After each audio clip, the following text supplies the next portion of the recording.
Bonjour, shalom, chers amis bien-aimés dans le Seigneur Jésus. Vous tous qui allez avoir la grâce de nous suivre au travers de cette petite vidéo, je vous salue tous partout où vous êtes, que la main du Seigneur puisse vous bénir. Je viens au travers de cette petite vidéo répondre à une question qui nous a été posée par une bien-aimée, mais nous avons jugé bon de le faire au travers d'une vidéo pour permettre à ce qu'un plus grand nombre de gens puissent voir la lumière de la parole de Dieu, parce que j'estime que ce n'est pas un cas isolé. Il y en a beaucoup qui se retrouvent dans cette même situation. Il faudrait qu'ils voient la lumière de la parole de Dieu. Vous savez, la parole de Dieu, c'est notre seul absolu. Alors, il faut que la parole puisse nous conduire. La question était, chers amis, frères, mon pasteur nous avait demandé pendant le culte d'aujourd'hui de faire une prière contre tous ceux-là qui nous veulent du mal, de leur renvoyer tous les mal qu'ils nous souhaitaient. Retour à l'expéditeur, disait-il, appelait-il cette prière. Que dit la parole de Dieu en ces sujets? Chers amis bien-aimés dans le Seigneur, le mal aujourd'hui, c'est que beaucoup de chrétiens, en tout cas ceux-là qui se disent chrétiens, se laissent conduire par des individus, pasteurs fussent-ils, évangélistes, apôtres, etc., et au lieu de se laisser guider par la parole de Dieu. Beaucoup ne lisent pas la parole de Dieu. Beaucoup sont là,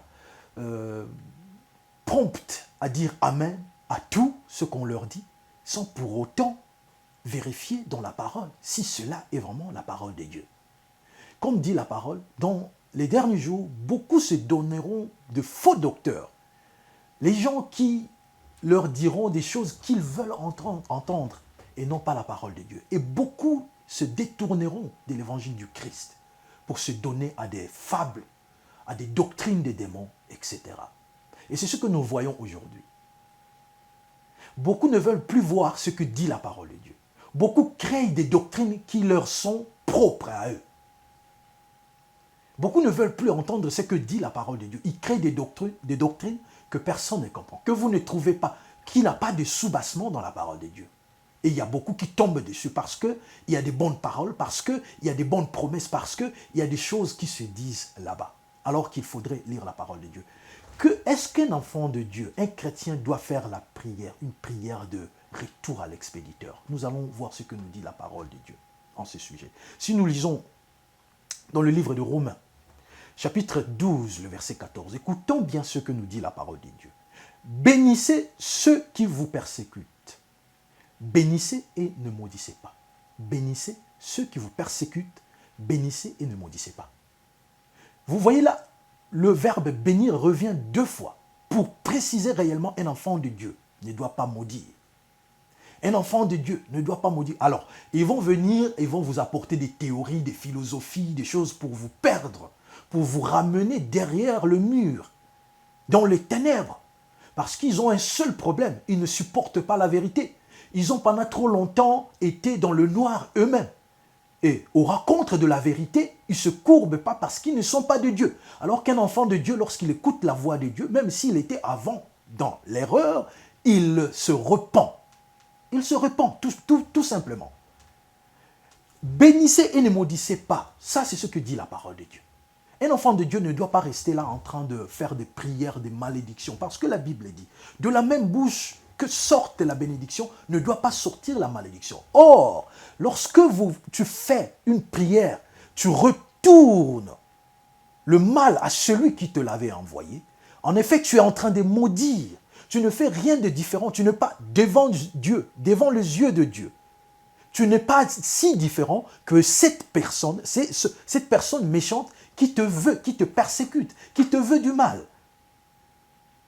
Écoutez toujours dans le livre de Romains ce que nous dit, Romains 12, 21, ce que nous dit la parole de Dieu. Ne te laisse pas vaincre par le mal, mais surmonte-le par le bien. Romains 12, 21. Un enfant de Dieu est celui qui surmonte le mal par le bien. Ce n'est pas parce que quelqu'un me voulait du mal. Ce n'est pas parce que quelqu'un m'envoyait quelque chose du mal, une malédiction, que moi je me mettrais aussi à maudire la personne, à lui renvoyer le sort. Lorsque vous faites ça, bien-aimés dans le Seigneur, vous êtes en train de pérenniser un cercle infernal. Vous êtes au service du diable. Tout pasteur qui vous demande de faire une prière comme ça, ne le faites pas, ne l'écoutez pas. Il doit d'abord lui-même se repentir Parce qui n'a pas lu la parole de Dieu. Nous allons écouter ce que nous dit la parole de Dieu dans le livre de Matthieu, encore le verset 5 au 44e verset. Moi, je vous dis, aimez vos ennemis, bénissez ceux qui vous maudissent, faites du bien à ceux qui vous haïssent et priez pour ceux qui vous maltraitent. Priez pour ceux qui... Pas contre, priez pour ceux qui vous maltraitent. Alors, un prédicateur, un homme de Dieu qui vient et qui te demande de commencer à faire des prières de malédiction, commencer à maudire, bien-aimé dans le Seigneur, il doit se repentir. Cette personne doit tout simplement se repentir. Il n'est pas de Dieu. Et si c'est un enfant de Dieu, il va écouter ce message et il va demander pardon à Dieu. Et il va venir pour lire la parole de Dieu, comprendre, laisser Dieu faire naître en lui l'amour. L'apôtre Paul, dans le livre de 2 Timothée, chapitre 4, le verset 14, dit à Timothée, « Alexandre le forgeron m'a fait beaucoup de mal, beaucoup, pas peu, mais beaucoup de mal. Mais Dieu lui rendra selon ses œuvres. » Ça, ce n'est pas une prière de malédiction. Il se remet au jugement de Dieu. Un enfant de Dieu est celui qui se remet et celui qui laisse à Dieu l'espace, qui laisse à Dieu la responsabilité de payer ou de bénir ou de lui rendre justice. Dans ta prière, la prière d'un enfant de Dieu, c'est que Dieu protège-moi de tous mes ennemis. Protège-moi de tous ceux qui me veulent du mal. Protège-moi, rends-moi justice devant mes ennemis pour que le monde sache que je t'appartiens. Mais ce n'est pas celui qui dit que le mal qu'on te souhaitait retourne à celui qui te le souhaitait. Ça, ce n'est pas un enfant de Dieu. Et ça, c'est encore moins un pasteur. Un pasteur ne prie pas comme ça.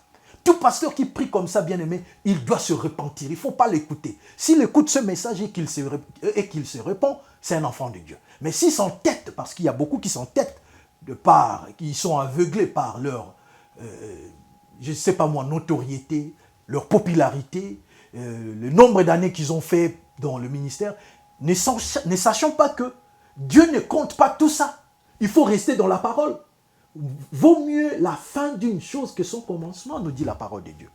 Écoutez ce que nous dit le livre de 1 Corinthiens chapitre 7, le verset 1 Corinthiens chapitre 4, le verset 12 à 13. Nous nous fatiguons à travailler de nos propres mains. Injuriés, nous bénissions. Injuriés, nous bénissions. Persécutés, nous supportons.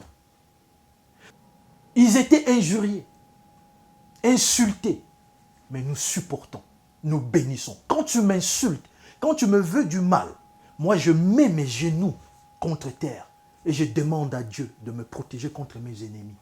Je te bénis. Et c'est à Dieu la vengeance et la rétribution. Je laisse la responsabilité à Dieu de payer selon les œuvres de tout un chacun. Mais ce n'est pas à moi. Ce n'est pas mon devoir, ce n'est pas ma zone d'influence. Ce n'est pas à moi de décider, de dire à Dieu ce qu'il doit faire sur les ennemis, sur ceux qui me persécutent. Bien-aimés dans le Seigneur, que la parole de Dieu habite en vous. Mais avant de finir, nous allons prendre un tout dernier passage. 1 Thessaloniciens 5 à 15, parce qu'il y en a partout. 1 Thessaloniciens 5 à 15 nous dit « Prenez garde que personne ne rende à autrui le mal pour le mal, mais poursuivez toujours le bien, soit entre vous, soit envers tous. » Bien-aimés dans le Seigneur. Soit entre vous, nous étant frères, sœurs dans la foi, mais aussi envers tous. Et tous là, même nos ennemis sont dedans. Même nos ennemis, même ceux qui nous persécutent, sont dedans. C'est ça la prière d'un enfant de Dieu. Un enfant de Dieu, ce n'est pas celui qui prie, qui renvoie le mal. En renvoyant le mal, tu te mets au même piédestal que celui qui te voulait du mal. Tu ne fais rien de différent. Jésus-Christ dit, si vous ne bénissez, vous ne faites le bien que pour vos frères, pour ceux qui font le bien pour vous. En quoi vous êtes différent devant Dieu? En quoi vous êtes différent? Parce qu'eux aussi, ils font la même chose. Vous n'êtes pas différents. Ça veut dire qu'il y a beaucoup des hypocrites aujourd'hui dans la parole de Dieu. Il y a beaucoup de prédicateurs qui mènent les enfants de Dieu vers le ténèbre. Comme il est écrit dans le livre de Matthieu, chapitre 23, le verset 13. Jésus-Christ parlant aux pharisiens, il leur dit, vous hypocrites, vous hypocrites, pharisiens hypocrites, vous enfermez aux hommes le royaume des cieux. Il y a beaucoup, bien-aimés dans le Seigneur, des prédicateurs qui vous enferment le royaume des cieux, qui ne veulent pas que vous voyiez la gloire de Dieu. Vous viviez comme Dieu, Dieu qui aime tout le monde. Ce n'est pas que tu seras pas vengé, mais ta vengeance, c'est à Dieu, c'est Dieu qui le décide. Vous savez, la vengeance, c'est Dieu qui décide comment il va traiter avec ces gens-là, comment il va leur payer. Parce que ce que l'homme aura semé, il le moissonnera. Mais ce n'est pas à moi, chrétien. Beaucoup viendront vous dire, oui, David disait cela contre ses ennemis. Oui, Jérémie. Ou c'est comme ça des théories, bien-aimés dans le Seigneur. Vous êtes chrétien. Chrétien est celui qui marche comme Christ a dit. Ce n'est pas comme David avait dit. Nous allons prendre 1 Pierre, chapitre 2, le verset 21 à 23. Ça nous dit quoi? Le reste, vous pouvez lire chez vous parce que moi, je fais très court. Et c'est à cela que vous avez été appelés parce que Christ aussi a souffert pour vous, vous laissant un exemple afin que vous suiviez ses traces. Le Christ, notre Seigneur Jésus-Christ, sur la croix, il dit, Père, pardonne-leur car ils ne savent ce qu'ils font. Est-ce qu'ils ne savaient pas qu'ils tuaient Jésus? Ils le savaient. Mais l'importance, ça veut dire l'ampleur de ce qu'ils faisaient, ils ne savaient pas. Ils sont ignorants. Ils sont envoyés par le diable. Ils sont habités par le diable. Ils sont des agents de ténèbres pour te faire du mal. Ils ne savent réellement pas ce qu'ils font. Et Jésus fait la prière, il dit, pardonne-leur. Ce n'est pas à moi de vous maudire. Vous me cherchez. Ce n'est pas à moi de vous maudire. Mais celui qui me protège, c'est lui-là qui va s'en charger de vous. C'est lui qui va s'en charger de vous. Voilà, bien-aimés dans le Seigneur.